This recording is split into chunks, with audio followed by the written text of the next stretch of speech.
नमस्कार दोस्तों, मैं मोहम्मद फैज़ आलम और आप देख रहे हैं STM न्यूज़ सीतामढ़ी। नूपुर शर्मा विवाद पर कांग्रेस की प्रेस कॉन्फ्रेंस। पिछले दिनों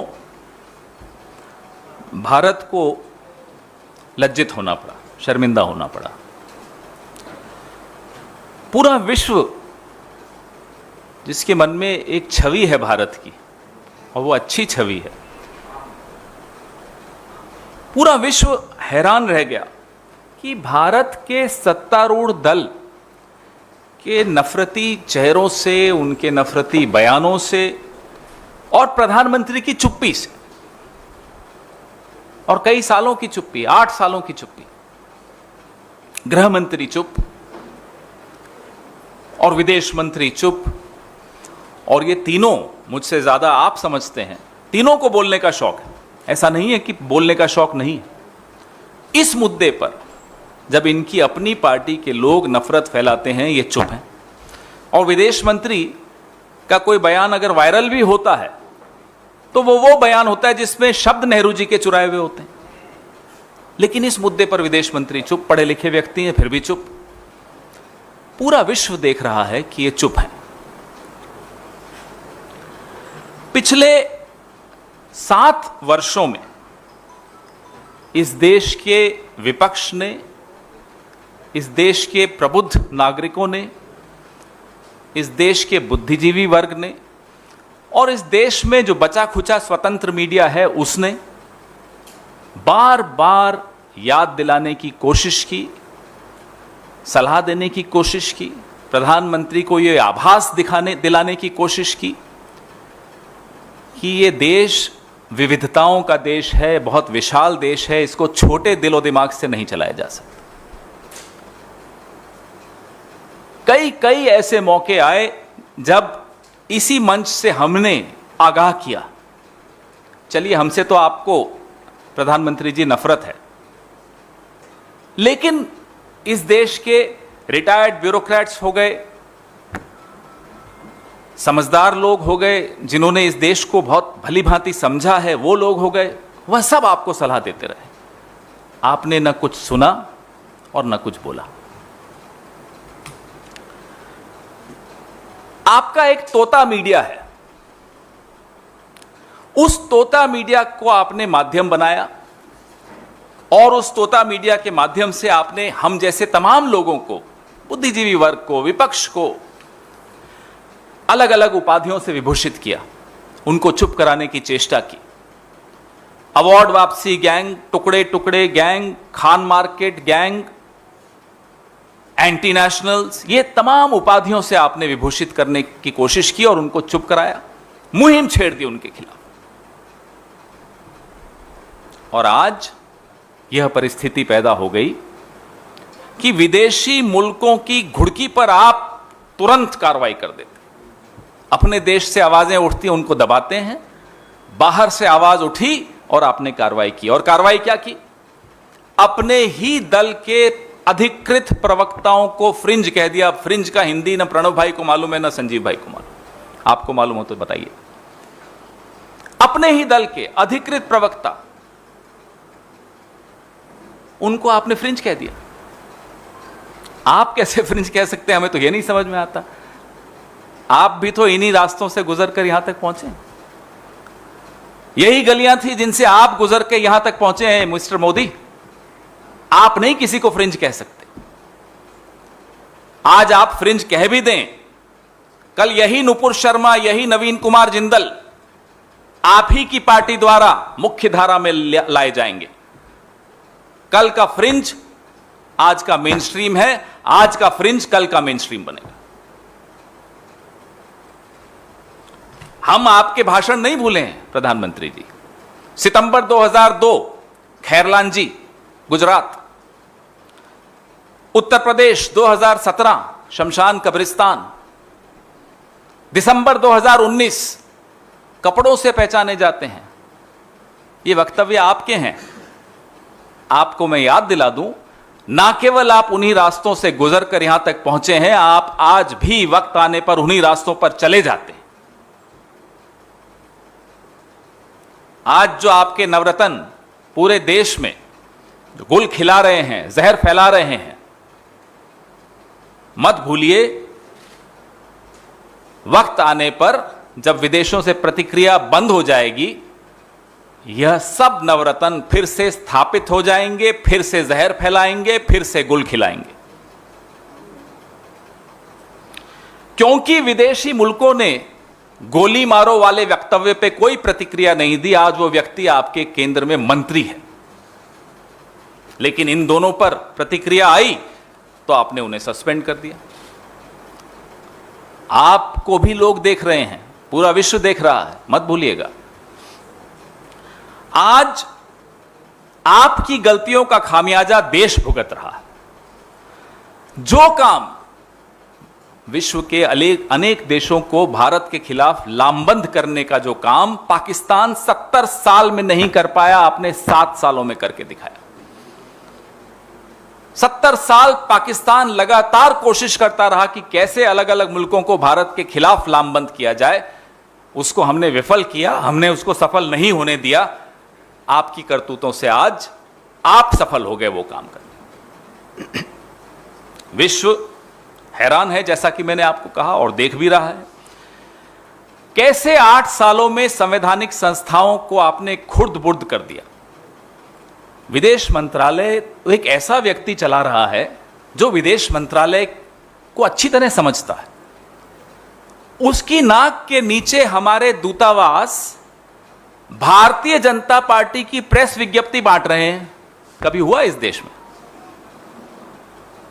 फ्रेंड्स ऑफ बीजेपी है ना विदेशों में, कहीं कई इनकी जाहिर और गैर जाहिर संगठन है भारतीय जनता पार्टी और संघ के, वो बांटे। ये दूतावास मेल भेजकर नत्थी कर रहा है साथ में भारतीय जनता पार्टी की प्रेस विज्ञप्ति। ये क्या हाल बना रखा है आपने? माउथपीस बना दिया आपने दूतावासों को भारतीय जनता पार्टी का। अब आपने इस देश को बहुत शर्मिंदा कर लिया। यह देश अब शर्मिंदा होने से इनकार करता है। हम शर्मिंदा आपकी गलतियों से नहीं होंगे।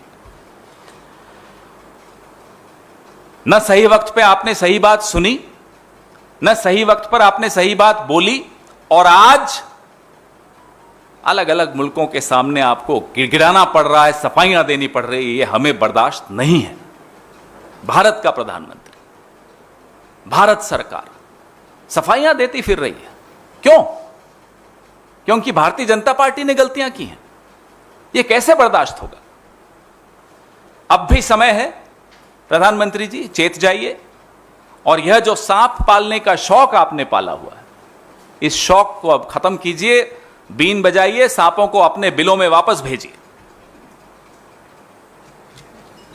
क्योंकि अब ये सांप आपको भी डसने वाले हैं।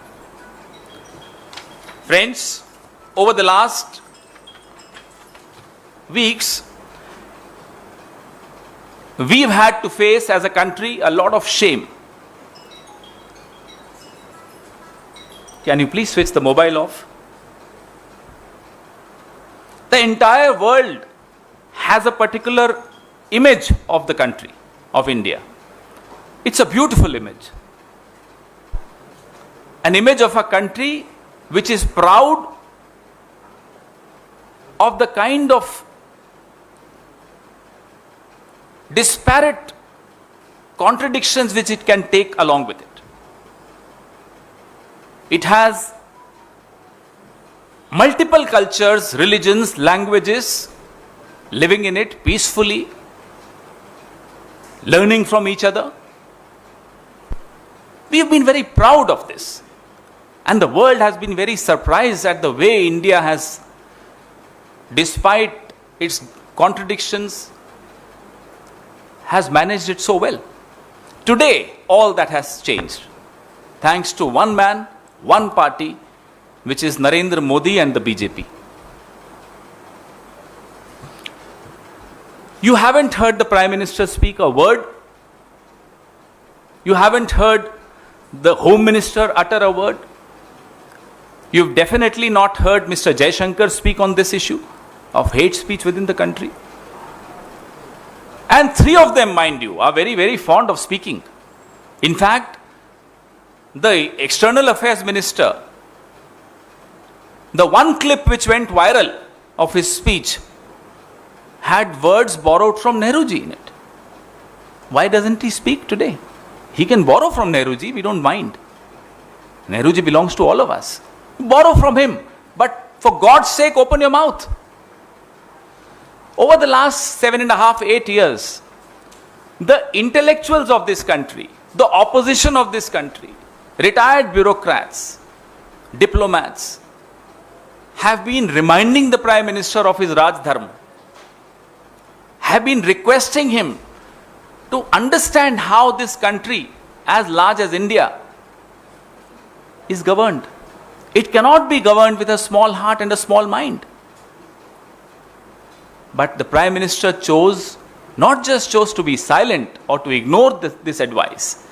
He chose to use his ecosystem, his parrot media, to discredit these voices, to demonize these voices, to silence these voices, by labeling them as Khan Market Gang, Tukde Gang, Award Wapsi Gang, anti-nationals. This is the way they tried to silence all of us well-meaning Indians who were worried about India, who were concerned about India, who were pained about India. You were able to silence some of us, not all. But today, when the world is speaking, we see a worried government. We see a worried Prime Minister. And the Prime Minister who chooses to immediately act when the world speaks, but silences the same voices within the country. And what kind of action was this? They suspend 2 official spokespersons of their party and label them as fringe. Now, how can the Prime Minister even afford to use these words? He's been through the same journey himself. I am pained when I use these words for him. But we have not forgotten his own speeches, whether it was September 2002 in Khairlanji, Gujarat, 2017 in Uttar Pradesh when he said Shamshan Kabristan, 2019 December when he said we can recognize these people by their clothes. We have not forgotten those speeches. You have not only come through the same journey, you still resort to the same language, the same tactics, the same stunts when you go for elections. Because the international community did not point out at the Goli Maro comment of one of your leaders, today that leader is an important minister in your cabinet. Because the global community reacted to what Nupur Sharma and Naveen Jindal said, you chose to act against them. What is the message you are sending to the world and to your own country? Yet you will silence the voices of sanity within your country and immediately act when foreign countries ask you to act. Because yesterday's fringe is today's mainstream, we have every reason to believe that today's fringe will be tomorrow's mainstream. So choose your words carefully. The entire world has watched how we have done away with our constitutional responsibilities, with our institutions. Can you imagine our embassies distributing the press releases by a political party? BJP. It has never happened before. Why should the embassies be distributing BJP's press releases? What are the friends of BJP, so-called friends of BJP doing abroad apart from raising funds for the BJP? What are the various named, unnamed, non-state players abroad which are protected by the umbrella of RSS doing? They should be doing this, not the embassies. Why is the embassy becoming a mouthpiece of BJP? We want to know. Enough of shaming our country, Mr. Prime Minister. Please make sure that all these snakes that you've nurtured are called back in their holes. That's where they belong. Because now is the time when the snakes are out to bite you. It's in your own good that you speak up. Thank you. Your questions please. Pawan ji, जिस तरह से आपके तमाम जो आरोप भाजपा पर लगाए, भाजपा जब से पश्चिमी अरब देशों में विरोध हुआ है, भारतीय जनता पार्टी ने आईटी विशेषज्ञों के माध्यम से एक सर्वे कराया, जिसमें सितंबर 2014 से मई 2022 तक के बयान खंगाले गए, जिसमें 5200 बयान जो भाजपा नेताओं के थे गैर जरूरी थे, 2600 बयान ऐसे थे जिसमें संवेदनशील शब्दों का इस्तेमाल किया गया। इसके लिए 38 नेता चिन्हित किए गए, 27 को जो ताकीद की गई आपसे आप ऐसा कोई बयान नहीं देंगे, जिसमें कुछ पूर्व केंद्रीय मंत्री हैं, कुछ वर्तमान मंत्री हैं, सांसद भी हैं, विधायक भी शामिल हैं। जब ये हो रहा था और इन्हें सलाह दी जा रही थी, इन्हें ताकीद किया जा रहा था, तब क्या सुनाई नहीं दे रहा था प्रधानमंत्री जी को? आप क्या कहना चाहते हैं कि प्रधानमंत्री को इतनी समझ नहीं है कि इस तरह की भाषा इस देश में नहीं होनी चाहिए? अगर समझ नहीं है तो उन्हें उस पद पर बने रहने का क्या मतलब है? और अगर समझ है और फिर भी चुप थे, जानबूझकर नजरअंदाज कर रहे थे, फिर तो यह बहुत बड़ा अपराध है। सर, आप कह रहे हैं कि बीजेपी या एक्शन लेना चाहिए। उत्तर प्रदेश में बीजेपी के कार्यकर्ता को गिरफ्तार भी किया गया इस तरीके की टिप्पणी के ऊपर, और भागवत जो आरएसएस प्रमुख है वो भी हमने इस संगठन को हिदायत दे रहे हैं कि हर मंदिर के अंदर, हर मस्जिद के अंदर शिवलिंग न ढूंढा जाए। बीजेपी अपने स्पष्ट को कह रही है कि लाइन क्रॉस ना करें, इस कार्रवाई को कैसे देखते हैं? पहले तो आप बोतल से जिन बाहर निकाल देते हैं, फिर वो जिन जब आपको डराने लगता है, फिर आप विफल प्रयास करते हैं उस जिन को वापस बोतल में डालने का। और ये चेहरे और मुखौटों का खेल हिंदुस्तान ने भारतीय जनता पार्टी और आरएसएस का आज से नहीं देखा, पिछले 70 साल से देख रहा है। किसी से कुछ कहलवा देंगे, अंग्रेजी में इसको हाइड्रा हेडेड मॉन्स्टर कहते हैं। एक सर कुछ और बोलेगा, दूसरा कुछ और बोलेगा। तो ये चेहरों और मुखौटों की लड़ाई नूरा कुश्ती है और कुछ नहीं है। संघ और भारतीय जनता पार्टी का असली चेहरा एक ही है, मुखौटे बदलते रहते हैं।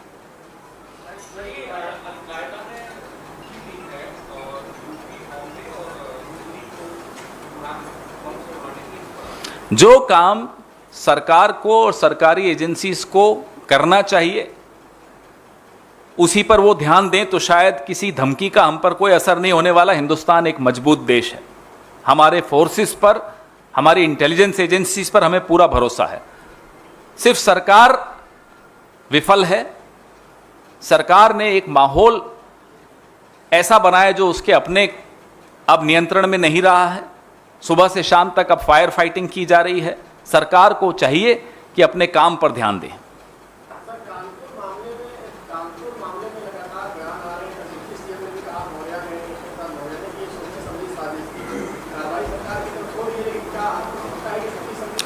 ये माहौल किसने बनाया, क्यों बनाया, पहले इसका उत्तर दिलवाया जाए। क्यों आज इस देश में सुबह से शाम हर जगह यही चर्चा होती है हिंदू मुसलमान की? कौन है जो तोता मीडिया को सुबह फोन करता है? मैं तो उसका नाम जानता हूं, आप लोग तो सब जानते हैं, आपके तो मोबाइल्स पे उनके मैसेजेस आते हैं। जो सुबह आपको निर्देशित करता है कि आज यह मुद्दा उठाया जाए, आज डिबेट्स इस मुद्दे पर होंगी। क्यों ऐसी डिबेट्स होती हैं? क्यों ऐसी एक मुहिम चलाई जाती है टेलीविजन पर? क्यों धार्मिक, तथाकथित धार्मिक गुरुओं को, अलग अलग धर्म को बैठाया जाता है और लड़वाया जाता है? आपको इसका उत्तर मुझसे ज्यादा मालूम है कि ये कौन करवा रहा है। ये कठपुतलियां हैं, और कठपुतली का धागा किसके हाथ में है?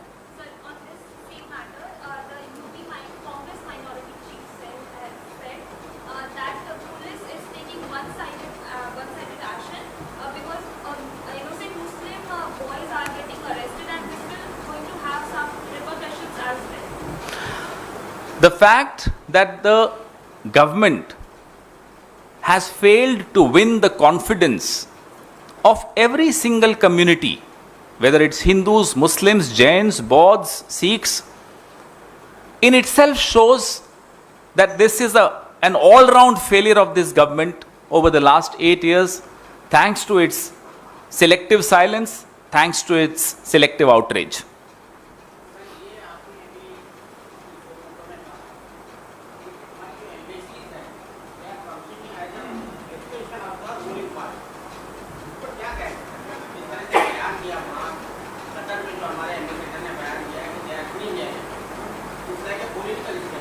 No, it's not just that in itself, of course, is a political statement. But the fact, and I will share it with you after the press conference, the fact that the embassy in its mails, official emails, is saying, attached, please see the statement, and the statement is of the BJP, on the letterhead of the BJP. Now that is something which is absolutely unacceptable. इस बयान के बाद आप backlash भी है, बॉयकॉट्स का राष्ट्र करने की मांग आ रही है, अरब कंडीशन में जो है कहा जा रहा है कि राष्ट्र को जो है बॉयकॉट किया जाए, दुनिया में बोला जा रहा है, इकोनॉमी में कितना बड़ा इम्पैक्ट पड़ेगा। और second one is this question, second is Rajya Sabha के जो चुनाव है उसमें आप कैसे देखते हैं कि हॉर्स ट्रेडिंग का आशंका था कि आप लोग भी गए राजस्थान में एंटी करप्शन बिल के बाद बीजेपी ने इसी को विरोध किया है, बाड़ाबंदी जो है हरियाणा के एमएलए को दे रहा है और महाराष्ट्र में बाड़ाबंदी है। राजस्थान के चुनावों का किस तरह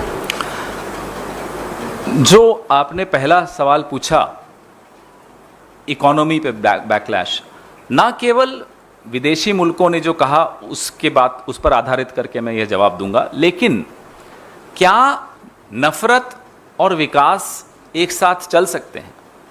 अगर हमारे देश में सौहार्द नहीं रहेगा, सामाजिक शांति नहीं रहेगी, तो क्या कोई भी निवेश करेगा? छोड़िए विदेश को, क्या हम खुद ऐसी जगह पर व्यापार करना चाहेंगे जहां शांति नहीं हो, जहां माहौल खराब हो, जहां आए दिन कोई दंगा हो रहा हो, कोई फसाद हो रहा हो? तो अर्थव्यवस्था पर पहला असर तो यहीं से पड़ना शुरू हो जाता है। क्या यह बात हमारे एंटायर पॉलिटिकल साइंस वालों को नहीं मालूम थी? नंबर 2, आपने राज्यसभा के विषय में पूछा। जो माहौल भारतीय जनता पार्टी ने पिछले 7 साल में बनाया, जहां चुनाव हार गए वहां भी सरकार बनानी है। क्यों साहब, क्यों बनानी? बच्चे की जिद है। मध्य प्रदेश हार गए, नहीं फिर आना है। अरुणाचल प्रदेश में भी करना है, उत्तराखंड में भी करना है, गोवा में भी करना है। क्यों करना है? स्वर्गीय अहमद पटेल जी का चुनाव राज्यसभा का आप सबको याद है। आपके पास संख्या नहीं है तो चुपचाप बैठिए ना, इंतजार करिए अगली बार। और फिर बड़े गर्व से इनका एक राजस्थान का एक कैंडिडेट है, इन्होंने समर्थन दे रखा है उनको। मैं कल सुन रहा था उनको, 6 एमएलए हमने ले लिए। कैसे ले लिए? क्या ले लिए? ईडी जाती क्यों नहीं है उनके घर पे? इतने गर्व से, बिना नरेंद्र मोदी के संरक्षण के किसकी हिम्मत है ये बोलने की कि मैंने खरीद फरोख्त कर ली? क्यों नहीं जा रही ईडी आज उनके यहां? आज सुबह सुबह उनके घर पे ईडी की दस्तक होनी चाहिए थी। तो आपको सवाल उनसे पूछना चाहिए कि जो आदमी बड़े गर्व से कह रहा है कि मैंने 6 एमएलए ले लिए उनके, पूछिए ना उनसे कैसे ले लिए। On the Rajya Sabha thing, the BJP has created a strange hobby out of displacing governments, out of trying to subvert mandates. You saw what happened in Madhya Pradesh. We win elections, they try and form the government. You saw what happened in Arunachal Pradesh, Goa, Uttarakhand. You have several examples of BJP doing this. Even in the Rajya Sabha elections, you saw what they did with Mr. Ahmed Patel's election. So if they don't have the numbers, why don't they wait for their turn next time if they get the numbers? Why do they indulge in horse trading and create an atmosphere where everybody has to then try and protect their turf? This should not be the priority of a party which is in power. Their priority should be governance.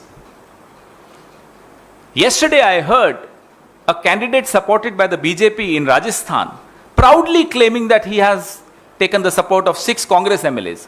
Why isn't the ED not knocking on his doors? Where does he get this sense of security from? He's absolutely immune. He can say anything and no agency will knock on his doors. That confidence only comes from Delhi, from BJP, from the central leadership. Of course we are confident, more than confident. We'll get our numbers both in Rajasthan and Haryana. We have no doubt whatsoever.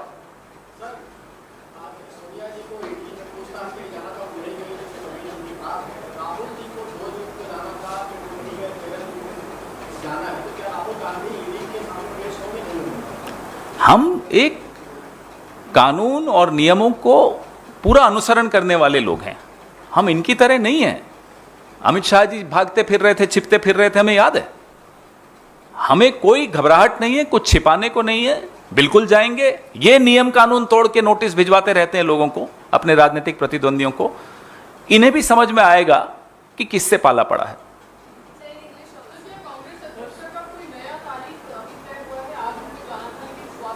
हुआ? आपको सूचित कर दिया जाएगा। What is the अच्छा this one? We are a law-abiding party. We follow the rules. So if we have been summoned, of course we'll go. We have nothing to hide. We are not like them. We remember what where Mr. Amit Shah was running around 2012-13. They'll learn some lessons from us in how to what kind of people who adhere to the path of truth, they should learn from us.